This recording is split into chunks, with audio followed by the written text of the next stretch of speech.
पण शेवटी सगळ्यांना माहिती आहे आएगा तो मोदी ही, त्यामुळे मोदीजीच परत येतात.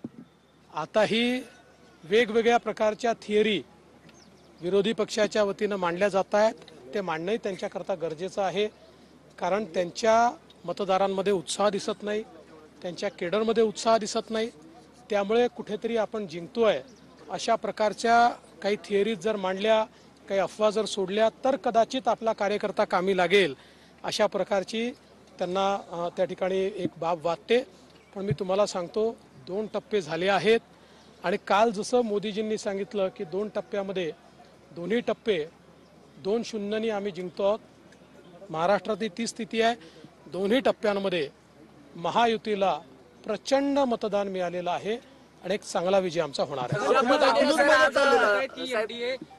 शरद पवार आणि उद्धव ठाकरेंची लाट जास्त महाराष्ट्रात काय सहानुभूती जास्त आहे असं भुजबळ म्हणतात शरद पवार आणि यांना. तुम्ही भुजबळांचं वाक्य पूर्ण ऐकलेलं नाही. अलीकडच्या काळामध्ये अर्धवट वाक्य काढायचं आणि त्याच्यावर दिवसभर मीडिया चालवायचा अशा प्रकारची पद्धत आहे. एकदा त्यांचं सगळं वक्तव्य ऐकलं की तुम्ही अशा प्रकारचा प्रश्न विचारणार नाही. सर मोहितेंच्या तिथं सभा घेणार आहात, काय काय आव्हान असणार आहे? प्रवेश होणार आहेत का? धवलदादा असतील, अभिजित पाटील असतील, यांचे प्रवेश होणार आहेत?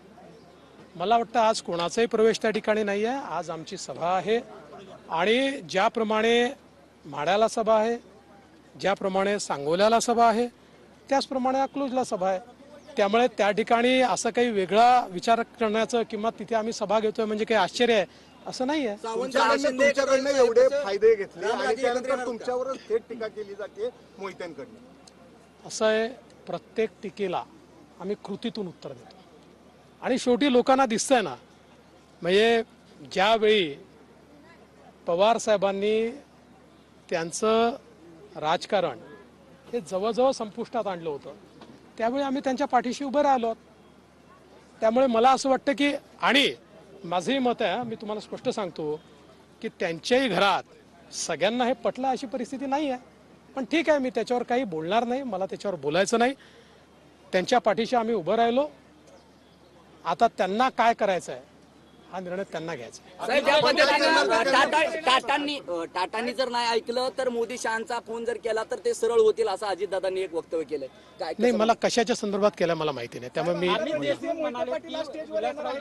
काँग्रेसची अशी वासाहत झाली नसती. कशा प्रकारे बघताय? विलासराव मोठे नेते होतेच आणि निश्चितपणे महाराष्ट्रामध्ये एक त्यांचा दबदबा देखील होता. मात्र एक गोष्ट ही देखील आपण सगळ्यांनी मान्य केली पाहिजे की आज लोकांना मोदीजी हवे आहेत, लोक मोदीजींच्या पाठीशी आहेत. त्यामुळे अमित देशमुख जे म्हणतात ते काँग्रेसपुरतं खरं असू शकतं, मला त्याच्याबद्दल बोलायचं नाही. पंढरपूरमध्ये आज मनसेची सभा होते, राज ठाकरे साहेबांची सभा सोलापूर माढ्यासाठी होणार आहे. तर राज ठाकरे साहेबांची सभा कुठे कुठे होणार हे लवकरच आम्ही घोषित करू. साहेब, ज्या पद्धतीने माजी IPS अधिकारी संजय पांडे हे देखील अपक्ष निवडणूक लढवण्याचे संकेत मिळत आहेत. कुठे लढवत आहेत? चांगला आहे, आनंद आहे, लढू द्या. ज्या पद्धतीने साहेब शिंदे सावंत जे राजकीय कुटुंब असलेलं परिवार आपण आज एकत्रित आणले मोदींचं विजन घेऊन, त्या पद्धतीने निंबाळकर घराणं देखील येत्या काळात एकत्रित दिसणार का? मोदी है तो मुमकिन है. बाकी आमचा प्रयत्न हा सगळ्यांना एकत्रित राहण्याचाच असतो. विभाजन करणारे आम्ही नाही आहोत. आता काय काय होतं हे पुढे पाहत राहा. चला चला चला चला चला आता खूप झाले. तर राज ठाकरेंची सभा कुठे होणार आम्ही लवकरच जाहीर करू असं देवेंद्र फडणवीसांनी म्हटलेलं आहे. देवेंद्र फडणवीसांचं हे वक्तव्य आपण बघतोय सोलापूरमधून. उपमुख्यमंत्री देवेंद्र फडणवीसांनी ते सोलापूर दौऱ्यावर असताना पत्रकारांशी संवाद साधलाय.